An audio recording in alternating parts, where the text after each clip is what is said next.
Deportes 360 y nos llamó a preguntarnos qué nos había pasado. Debe estar en sintonía hoy, por supuesto, y ya lo está el Kid Papelé desde Turbaco, Bolívar. Eduardo Gómez desde Valledupar, un abrazo para ti, Eduardo. Tomando en sintonía. Tomando confianza, Víctor Vélez, tomando mucha confianza.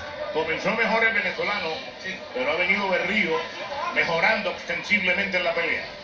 Tercer asalto, ya del venezolano que no pega, gancho de izquierda, se fue en claro prácticamente, lo esquivó el peleador de Colombia en el centro del ring.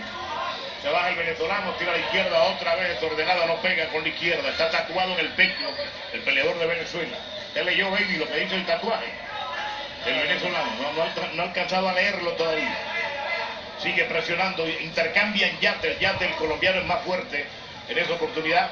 Le pega una derecha y una izquierda, golpe en la nuca, prohibido. Prohibido en esos golpes. Mano derecha en forma de martillo, la tira, no pega. Sigue buscándolo el venezolano, ahora el colombiano. Le pega una derecha, arriba, lo rozó nada más con la derecha. A la cabeza, gancho de izquierda del venezolano. Berrío tiene una izquierda y una derecha. Golpe desordenado, no se pega. Se abrazan, interviene Suárez y no se